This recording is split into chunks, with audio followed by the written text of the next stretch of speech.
The story does not begin with cannons firing across oceans or redcoats marching through dust and heat. It begins in silence, in rooms lined with ledgers, in vaults where numbers mattered more than flags, in offices where survival was calculated, not proclaimed.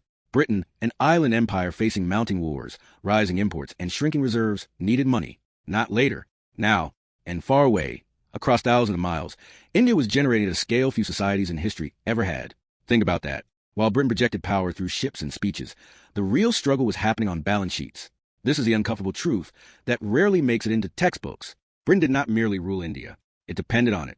By the late colonial period, Britain's position was far less secure than it appeared. War had become constant, not exceptional. Maintaining armies abroad drained resources at home.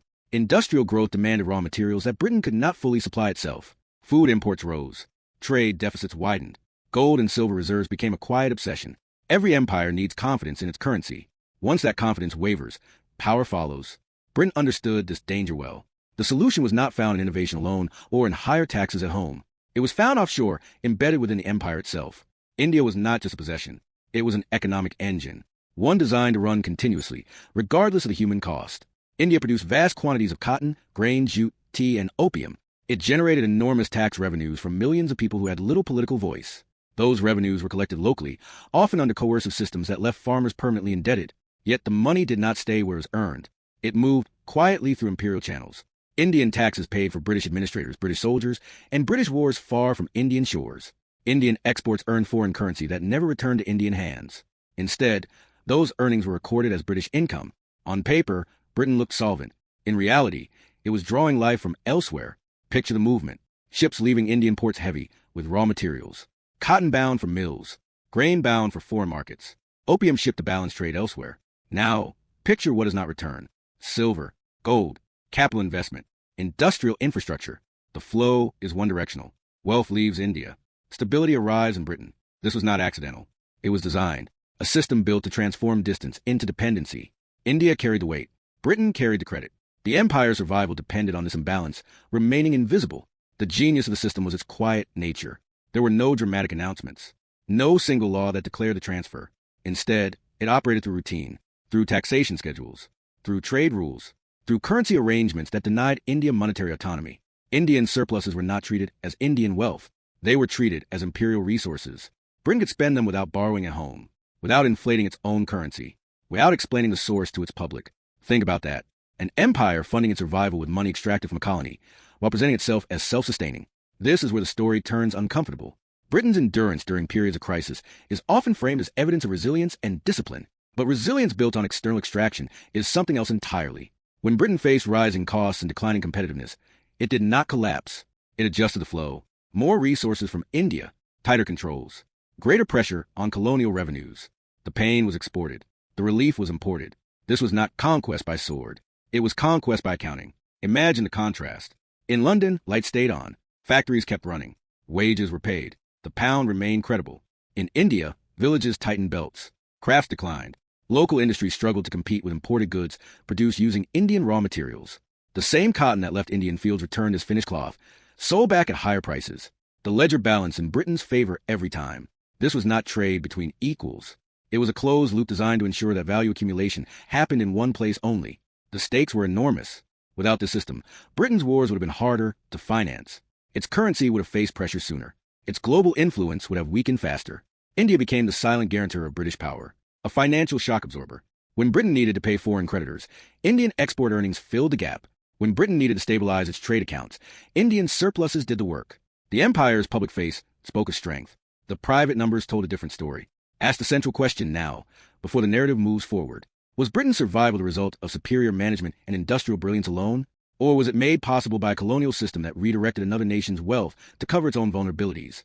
The answer matters, because it changes how power itself is understood. Power is not only about production, it is about control over flows. Who earns, who spends, who absorbs risk. Britain controlled all three within the empire. This arrangement required silence. It required that the mechanisms remain obscure, that Indian taxpayers did not see where their money went, that British citizens did not ask where stability came from. The empire depended on distance to maintain ignorance. Thousands of miles created moral insulation. What happened in Indian villages did not disturb confidence in London markets. Suffering did not appear on financial statements. Only results did. This is why the story must begin here, in the numbers, before battles, before rebellions, before independence movements. Because once the economic structure is understood, everything else follows. The empire was not only a political project, it was a financial architecture, one that treated India as a reservoir to be tapped when needed. Britain did not merely extract resources. It extracted time, time to delay decline, time to fight wars, time to project authority beyond what its domestic economy could sustain. The colonial system transformed India from a manufacturing center into a revenue machine. It narrowed choices. It locked the economy into patterns that served imperial needs. Agricultural output prioritized export over local resilience. Trade decisions were made to balance British accounts, not Indian welfare. Currency arrangements denied India the ability to adjust. There was no escape valve. When pressure rose, it accumulated at the bottom. The empire absorbed the benefit. The colony absorbed the cost. Think about the word survival. Survival implies danger. Britain was not invincible. It knew this. That knowledge shaped policy. India became the margin of safety. When Britain faced external shocks, India paid internally. This was the unspoken contract of empire. Security for the center. Exposure for the periphery. A system that worked brilliantly, as long as no one examined it too closely. This chapter is not about assigning moral verdicts yet. It is about recognizing structure, understanding that what looks like dominance often hides dependence, that what appears as strength may be sustained by unseen transfers. The colonial heist was not loud. It did not need to be. It was embedded in routine, in paperwork, in shipping manifests, in exchange rates. It was normalized, and because it was normalized, it lasted. By the time the world began to question imperial rule openly, the economic foundations were already deeply entrenched. Britain had learned how to survive by externalizing cost.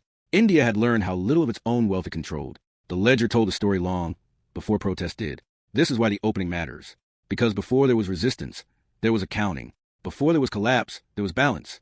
The empire's fate would eventually hinge on whether the system could continue, whether extraction could outpace awareness, whether silence could be maintained.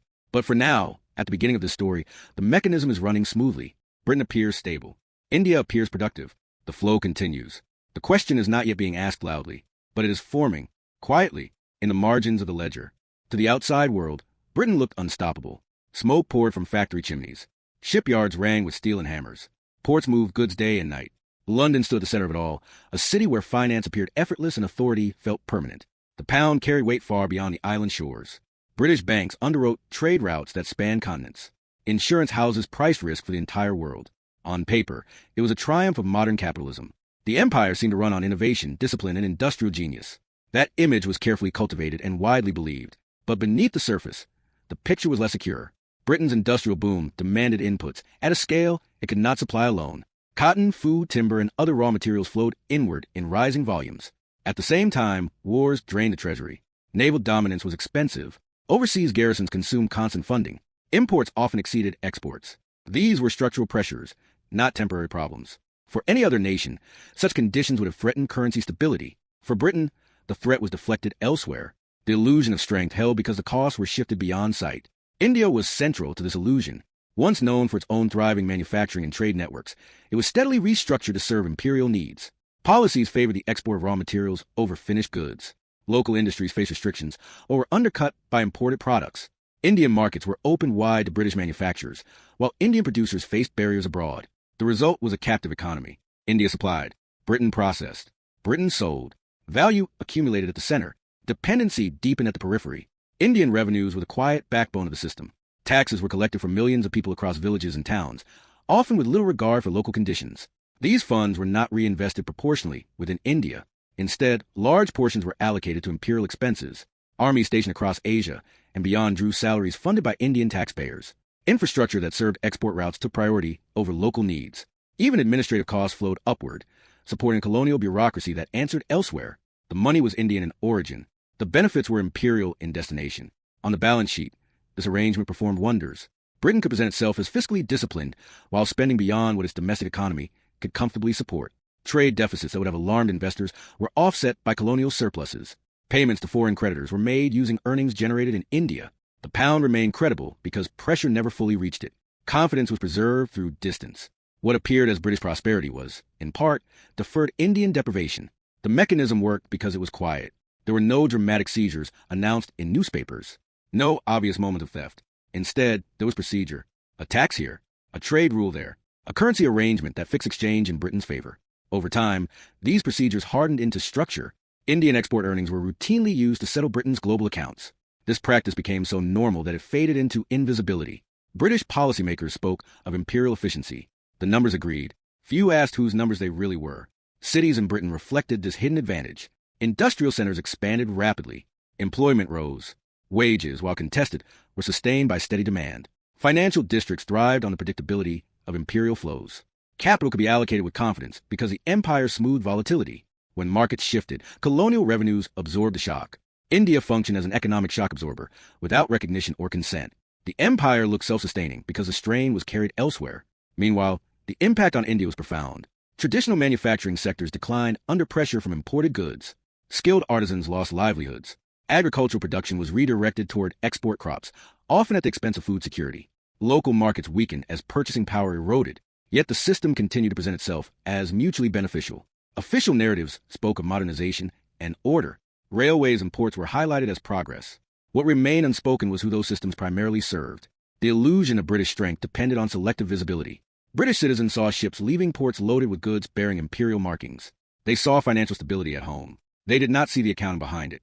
They did not see how Indian surpluses were classified as British earnings. They did not see how colonial revenues reduced the need for domestic taxation or borrowing. The empire's success story was incomplete by design. It required ignorance as much as it required control.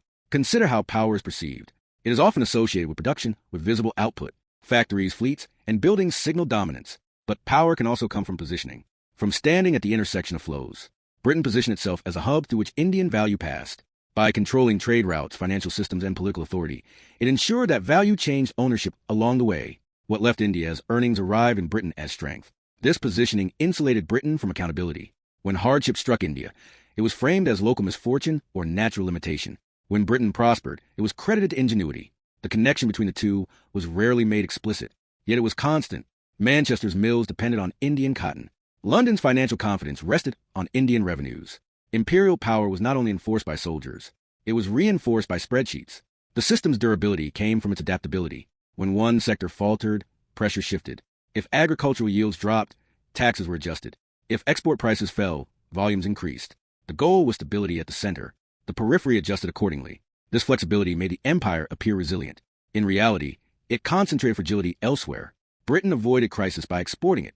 India endured crisis as a condition of empire. To observers abroad, Britain's dominance seemed natural, even inevitable. Its institutions appeared strong. Its economy looked diversified. Its currency inspired trust. Few recognized how much of that trust rested on external extraction. Fewer still questioned the sustainability of such an arrangement. As long as control held, the illusion remained convincing. Britain could present itself as a model of modern governance. The empire functioned as proof, but illusions require maintenance. They depend on silence, complexity, and distance. Over time, cracks began to form, not yet visible on the surface, but detectable beneath it. The very mechanisms that created stability also created imbalance. And imbalance has consequences. For now, however, the system continued to deliver results. Britain appeared wealthy. India appeared productive. The books balanced. The empire moved forward, confident in its image, unaware how fragile that image truly was. This chapter reveals why the myth of British invincibility endured for so long. It was not just propaganda. It was accounting. A system that transformed colonial extraction into metropolitan confidence. A structure that allowed Britain to look unstoppable while leaning heavily on a nation controlled. The illusion was powerful. And as long as it held, the empire believed its own story. Every system built on imbalance eventually reveals its strain. At first, the pressure is subtle, visible only in the margins. Then it deepens, spreading through every layer. As global competition intensified and costs rose, Britain leaned harder on the one mechanism that had never failed it. India's economy was asked to give more, absorb more, and complain less. Extraction increased. Controls tightened. Returns diminished. What had once been a source of quiet stability began to show signs of exhaustion. The core economic mechanism was simple, yet devastating in its effect. India exported far more than it imported, year after year. Those exports earned foreign currency, but India rarely received it in usable form. Instead, the earnings were appropriated to settle Britain's international obligations. Payments for British wars, imports, and debts were made using value generated in India. On paper, India appeared to have balanced trade. In reality, it was bleeding surplus without compensation. The money existed. It simply did not belong to India anymore. This arrangement became more aggressive as Britain's external pressures mounted. Competition from other industrial powers squeezed profits. Maintaining global influence required constant spending. Britain responded by drawing deeper from its colonial reservoir. Taxes in India rose. Collection became more rigid. Economic flexibility narrowed. The system no longer aimed to merely sustain Britain. It aimed to shield it from decline. And shielding one economy often means exposing another. The consequences within India accumulated quietly at first. Traditional industries, already weakened, struggled to survive. Cheap imports made local production unviable. Skilled labor lost relevance. Communities that once thrived on manufacturing were pushed toward agriculture or debt. At the same time, agricultural policy increasingly favored export crops. Land that could have grown food for local consumption was redirected toward commodities demanded abroad. The logic was financial, not human. Exports generated earnings. Food security did not appear on imperial balance sheets. Rural debt deepened as farmers were locked into cycles of taxation and borrowing. When harvest failed or prices dropped, obligations remained unchanged. There was little margin for resilience. Economic shocks that might have been absorbed locally became catastrophic. Yet exports continued. Grain moved toward ports even as shortages spread inland. Famines followed, not because food did not exist, but because the system prioritized revenue flow over survival. Think about that. Hunger alongside abundance, separated only by accounting rules. The imperial response framed these crises as unfortunate but unavoidable. Natural causes were emphasized. Local inefficiency was blamed. The structure itself was rarely questioned. From the center, the numbers still worked. Britain's accounts remained stable. The pound held. Imperial confidence endured. The suffering remained distant, fragmented, and easy to dismiss. This distance allowed the mechanism to continue longer than it should have, but imbalance does not remain invisible forever. Over time, awareness grew. Indian thinkers, administrators, and political leaders began to trace the flow of money with increasing clarity. They asked questions the system was not designed to answer. Why did India export so much yet remain capital poor? Why were surpluses not reinvested locally? Why did prosperity appear elsewhere? These were not emotional questions. They were economic ones. And once asked, they were difficult to ignore. The turning point was not a single event or rebellion. It was a gradual shift in understanding. The realization that the colonial economy was not malfunctioning. It was functioning exactly as intended. Efficiency, once celebrated, began to look like dependency. Stability, once admired, appeared conditional. Britain's strength was revealed not as abundance, but as leverage, a power sustained by control over someone else's earnings. As this realization spread, the moral insulation provided by distance weakened. Data replaced assumption. Ledgers told stories that speeches could not conceal. The idea that India was poor by nature lost credibility. Poverty was traced to policy. Underdevelopment was linked to extraction. The empire's economic narrative began to fracture. What had been presented as mutual benefit was increasingly seen as structural transfer. This growing awareness coincided with changing global conditions. Markets became more competitive. Wars grew more expensive. The cost of maintaining control rose. Britain found itself needing India's surplus more urgently, just as resistance to the system intensified. This was a paradox at the heart of empire. The moment extraction became most necessary was also the moment it became most visible. Pressure created clarity. Within Britain, cracks appeared as well. Dependence on colonial earnings created complacency. Domestic reforms were delayed. Industrial adaptation slowed. The empire masked weaknesses instead of addressing them. When shocks occurred, Britain still reached outward for relief, but the margin was narrowing. The system that once absorbed volatility now amplified risk. Any disruption to colonial flows threatened stability at the center. Control, once taken for granted, became costly. Administrative expenses rose. Political legitimacy eroded. The effort required to maintain the imbalance increased year by year. Leverage only works while it is uncontested. Once questioned, it invites resistance. Once resisted, it loses efficiency. The numbers that once guaranteed survival began to signal vulnerability. For India, the consequences of the system were deeply entrenched. Capital scarcity limited industrial recovery. Infrastructure served extraction routes rather than integration. Economic choices were constrained by inherited structures. Even as awareness grew, options remained limited. The colonial economy was not easily reversed. It had been engineered over generations. Its effects were cumulative. The empire now stood on a fragile foundation, balanced on books that belonged to someone else. The illusion of strength depended on continued compliance. The moment that compliance weakened, the true cost of survival would be exposed. An empire can externalize pain only for so long. Eventually, the ledger demands settlement. This chapter marks that moment of reckoning. Not collapse yet, but recognition. The understanding that Britain's endurance was not free, that its power was conditional, that its survival strategy carried consequences it could no longer fully contain. The numbers still added up, but the meaning had changed. What once signaled control now hinted at dependence. An empire balanced on someone else's books is never as secure as it appears. Once the flows are questioned, once the silence breaks, the structure begins to shake. The cracks do not announce themselves loudly. They spread quietly through confidence, through legitimacy, through trust. By the time they are visible to all, the system is already failing. As the colonial economy strained under its own weight, the future of empire entered a new phase. Survival through extraction had reached its limit. What followed would reshape both Britain and India in ways neither could fully control. When the system finally unraveled, it did not do so in a single dramatic moment. There was no instant collapse, no sudden silence in the ledgers. Instead, the end came gradually, through erosion.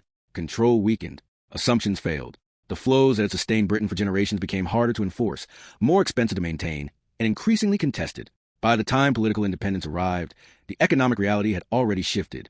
The empire was no longer profitable in the way it once had been. The colonial heist had reached diminishing returns. For Britain, the aftermath was sobering.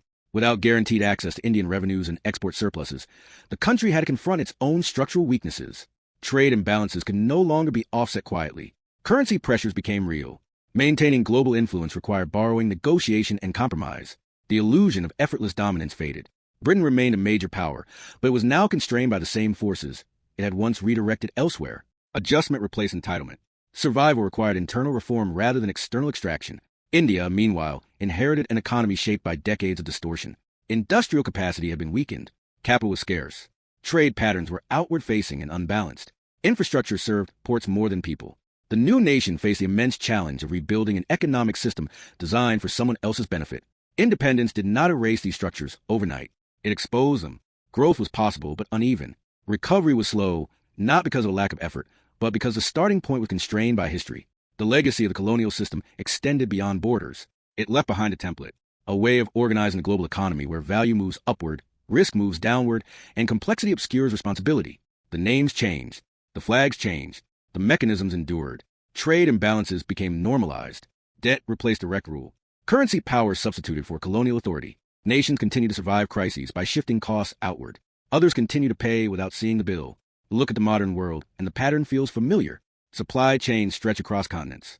Production zones absorb volatility. Financial centers capture profit. Stability in one place often depends on pressure elsewhere. The language is different now. It speaks of markets and efficiency, but the logic echoes the past. Economic power still hides behind complexity. Exploitation still presents itself as order. Progress still depends on who controls the flow. The story of India funding Britain's survival forces a harder question. How many systems today appear stable only because their costs are invisible? How many balance sheets look healthy because someone else absorbs the strain? Think about that. The colonial ledger may be closed, but its methods persist. History does not repeat itself exactly.